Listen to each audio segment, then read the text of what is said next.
that it was already too late. The commie mind virus was already loose, and America's well on the way towards national decay. He called it the 4 stages of ideological subversion, basically a roadmap for tricking enemy nations into committing cultural suicide. Step 1, as you heard him explain, demoralization. Teach the kids to hate America, fill their minds with cultural Marxism, just slowly chip away at patriotism and family values. Does that sound familiar? So what's step 2? The next stage is destabilization. This time, subverter does not care about your ideas and the patterns of your How much you consumption. weigh. Whether you eat junk food and get fat and fly, You must it feel doesn't the matter boot up anymore. your This balls. time, and it takes only from 2 to 5 years to destabilize a nation. And you can see quite clearly that in some areas, in such sensitive areas as defense and economy, the influence of Marxist-Leninist ideas in the United States is absolutely fantastic. So who's destabilizing us? Are there thousands of Soviet sleeper cells still operating here? Not really. We're doing it ourselves. Most of it is done by Americans to Americans, thanks to lack of moral standards. Your leftists in the United States, all these professors and all these beautiful civil rights defenders, they are instrumental in the process of the subversion only to destabilize the nation. So all of this was before the internet, where you could only brainwash people face to face, but now you have social media. It's like pouring gas on the fire. So what's the end goal of all of this? Steps 3 and 4, crisis and normalization. You make us fat, ignorant, angry, divided, too lazy to take responsibility for the well-being of ourselves and the nation. And then you consolidate all the power in a federal government that's just happy to bribe us into submission. This is what will happen in the United States if you allow all these schmucks to bring the country to crisis, to promise people all kind of goodies and the paradise on earth, to destabilize your economy, to eliminate the principle of free market competition, and to put a big brother government in Washington, D.C. So what's next? How do we turn the tide and fight back against this ridiculous revolution? Or is it too late? Carol Markovits escaped from the Soviet Union, and she's the author of Stolen Youth. So this is... Is this happening right now? Oh, what are you kidding me? What are you just seeing this? So what Bezmenov is describing is how Marxist-Leninist philosophy is spread throughout the country. And I was shocked to discover when we were writing our book that teachers' colleges are using Marxist textbooks to teach the teachers. If you told me that before we started writing our book, I think I would have said, oh, that's a conspiracy theory. But no, that's really happening. And then those teachers disperse through the country to teach our kids. Bezmenov wasn't exactly right about America because he was talking about this in 1984, and he said America had already been ideologically captured. We're a strong country, we have strong ideals, and that same year, Reagan, of course, would win a 49-state landslide.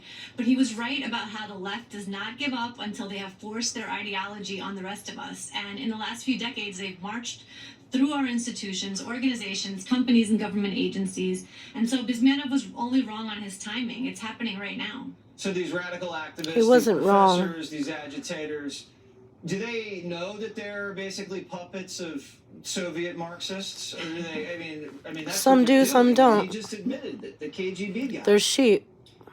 Right. I don't Well-paid think sheep. that they're puppets, but look, leftists have forced conformity through cultural revolutions before. The difference in America today is that you're not risking being sent to a work camp or prison for disagreeing. Right now, you risk, social ostracization, but some negative comments on social media. But it's already moving in the direction of your job being targeted if you step out of line. So we have to stop it now, or it spirals and causes real damage. Do they know they're causing a cultural revolution? I think that they do. So what's the end goal of the revolution? The destruction of the United States? Is there anything they're replacing it with? Oh, come on, Jesse. Are you really so Well, the dull? leftist dream, right? It's the communist, socialist, leftist dream that they're going to replace everything with. And our book is about how they target the children. That's why we call it Stolen Youth, because they're doing it to the kids. And that's what's happened in revolutions in the past. They always try to separate the family first, get to the children, brainwash the children, and then the children are damaged for life and will accept any of their bad ideas. ideas. Again, I think what makes America unique is that we have such a strong history and story, and we're a country that's a beacon of freedom and liberty in the world, and we still are today.